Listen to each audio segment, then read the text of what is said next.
A área da Previdência Social, que mexe com a vida de milhões de cearenses, entra como prioridade aqui no Jornal Alerta Geral.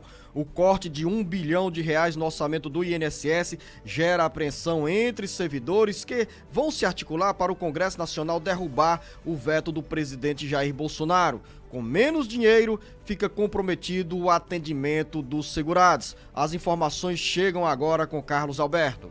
Repercutiu de forma negativa e, ao mesmo tempo, gerou apreensão entre beneficiários da Previdência Social a redução do orçamento do INSS em 988 milhões para 2022. O enxugamento do orçamento com o veto do presidente Jair Bolsonaro na avaliação de servidores do INSS deve afetar ainda mais o atendimento à população, como antecipou nesta segunda-feira o Jornal Alerta Geral, com um relato sobre a longa fila que tem quase 2 milhões de pessoas à espera de uma resposta sobre pedidos de benefícios. Como resposta ao corte de recursos, servidores se articulam para pressionar o Congresso Nacional a derrubar o veto presidencial e recompor o orçamento do INSS. Com menos recursos para cobrir despesas gerais e investir em processamento de dados, a preocupação entre os servidores é única.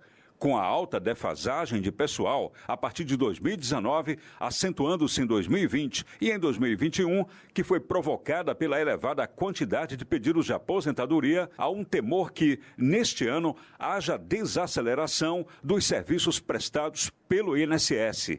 Com redação do Ceará Agora, para o Jornal Alerta Geral, Carlos Alberto. Os servidores, como relata o Carlos Alberto, jornalista Beto Almeida, irão se mobilizar e os deputados federais e senadores do Ceará devem ficar atentos a essa pauta que é do INSS, mas acima de tudo, de milhões de brasileiros, de milhares de cearenses que nesse momento estão na fila à espera da resposta da Previdência Social, a um pedido de salário maternidade, ao pedido do BPC, que é o benefício de prestação continuada, de aposentadorias rurais e urbanas, de auxílios. Com menos dinheiro no caixa, o INSS simplesmente não vai ter como dar andamento, sequência, dentro das metas estabelecidas pelo governo federal para zerar a fila de espera de segurados, que hoje acumula pelo menos 1 milhão e 800 mil pedidos de benefícios em todo o Brasil. Então, Beto Almeida, a pressão tem que ser grande.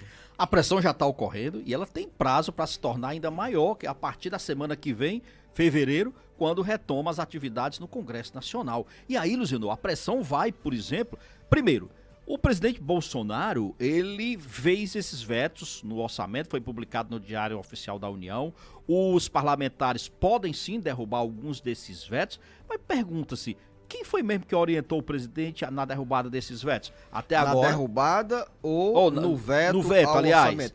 No veto. Primeiro, Ciro Nogueira, que é o chefe da Casa Civil, é que vai ter que dar muitas explicações aos parlamentares por que ele fez essas escolhas e dando essa orientação ao presidente. Luzenor, você disse bem, o INSS, na realidade, é algo que ataca e que afeta diretamente os trabalhadores. Aqui nós não estamos falando de um segmento apenas da população, Zenor, que vai se sentir atingido numa determinada região. É geral, é no país todo, é no Ceará todo. É por isso que as bancadas, por exemplo, pode ter certeza, vão acompanhar bastante como vai ser o comportamento de cada deputado federal, de cada senador, na derrubada desses vetos, principalmente nesse caso do INSS, sobre qual é o comportamento que cada parlamentar vai ter. Porque não é moleza. Você tem hoje 1 milhão e 800 mil pessoas na fila de espera do INSS, aguardando o seu benefício, aguardando o julgamento de um recurso, e isso, a tendência é aumentar, porque é óbvio que nós vamos ter uma certa paralisia nas atividades. Olha, os dados, você tá... Eu quero acrescentar tudo que você fala, porque se não romper com esse silêncio, com esse comodismo em relação ao INSS, nós vamos ter uma máquina da Previdência Social cada vez mais sucateada. Os problemas não são novos, são antigos. Para você, ouvinte e internauta, entender melhor esse cenário do INSS, em 2012, Beto Almeida, o Instituto Nacional do Seguro Social tinha na ativa 36.417 servidores. E em 2021, quase 10 anos depois, esse número caiu para 22.676. Ou seja, houve uma redução de 38% no quadro de pessoal do INSS. E nos anos de 2019, 2020 e também 2021, o INSS registrou o maior número de pedidos da história da instituição de servidores, pedidos de aposentadoria dos próprios servidores. Então é normal que esse quadro vai se renovando, mas no caso aqui, o INSS não realizou concursos para repor essa mão de obra e dar mais tranquilidade a quem banca toda essa conta, que é você trabalhador, que é você trabalhadora, que é você segurado. Então, esse sucateamento do INSS, Beto Almeida, vem acontecendo com prejuízos para quem já paga uma conta muito árdua. Se você tem redução no quadro de pessoal, com o aumento no número de pedidos e benefícios, o que é que vai acontecer? Acúmulo, burocracia e demora na resposta de quem espera o dia da aposentadoria ou a hora certa para receber o auxílio. E a hora certa, Beto, não é a hora do INSS, não é a hora do poder público, é a hora de quem precisa receber o salário e maternidade e precisa receber esse benefício da pensão, da aposentadoria, do auxílio para garantir a fonte de alimentação. Tá muito claro que esse corte nos recursos do orçamento do INSS para este ano 2022 é uma decisão política. Uma decisão política do governo federal. E o corte vai afetar diretamente o atendimento à população, como você já citou aí. Então, isso pode ter certeza. Esse veto do presidente da República aos recursos do INSS pode, inclusive, trazer reflexos negativos para o presidente Bolsonaro na tentativa de reeleição dele este ano. Como é que ele vai chegar para o eleitor que está aí sofrendo para ter direito a um benefício social e pedir apoio? Então, o Palácio do Planalto, eu imagino que vai reavaliar para tentar reverter esse corte, Luzinor, porque em ano de eleição não é brincadeira. Não é deixar apenas a responsabilidade nas mãos do Executivo, porque o Congresso Nacional tem uma grande responsabilidade nesse debate. Não, a responsabilidade é derrubar o veto. Amigo, peraí. Derrubar o veto e remanejar esse dinheiro, porque é o seguinte, Beto, se mas os próprios parlamentares não recomendou esse corte. Beto Almeida, o relator não recomendou o veto.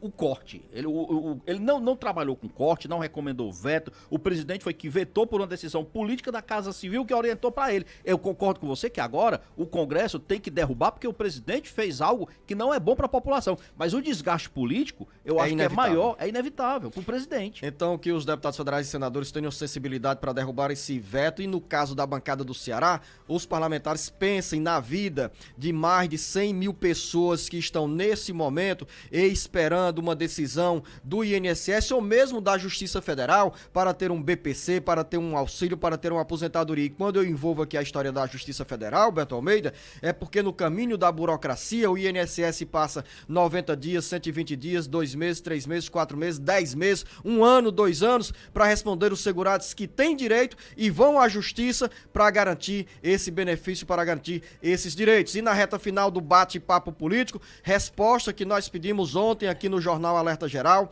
a equipe de comunicação do governo do estado, e com muita presteza o jornalista Lúcio Filho nos encaminhou uma informação sobre a agenda, o andamento das obras do anel viário citadas aqui pelo jornalista Beto Almeida como obras paradas. Exatamente. É bom que se diga que o jornalista Lúcio Filho, ele é muito rápido, muito ágil, ele nos dá a resposta, faz um importante papel aí junto à assessoria do governo do estado, e a gente agradece aí pelo empenho do Lúcio sempre em estar nos atendendo. Mas o Lúcio mandou aqui exatamente a resposta que está sendo trabalhada tanto pelo governo do estado por meio da SOP, que é essa Superintendência de Obras Públicas, em parceria com o DENIT, porque essa obra é federal, mas tem um convênio firmado lá atrás, em 2011, onde o DENIT trabalhou o projeto, o governo federal repassa as verbas, mas a obra é tocada pelo governo do estado. Então, segundo essa nota enviada aqui pelo Lúcio, Luzinor, diz que estão aí previstas reuniões para os próximos dias, onde vai ser discutida exatamente a retomada do chamado processo licitatório para que seja contratada uma empresa e retomada as obras do anel viário, as obras complementares restantes, é bom que se diga, porque na realidade muita coisa já foi feita, só que quem passa, quem transita ali pelo anel viário sabe que é uma verdadeira colcha de retalho. Então é um trânsito um tanto quanto complicado, mas tem obras complementares como alças de viadutos, como acessos que precisam realmente serem concluídas e depende agora desta licitação, porque a verdade, não apareceu empresa interessada na última licitação feita, então o DENIT e a SOP estão trabalhando em reuniões para encontrar uma saída para esse problema que é a conclusão do anel viário. São 12 anos se arrastando, mas o bom nessa história, pelo menos, que a gente tem que encontrar sinalização boa em tudo, é que há preocupação, há empenho do governo do estado junto ao DENIT para sair com uma, vamos dizer assim, uma solução que seja viável para a retomada dessas obras lá no anel viário.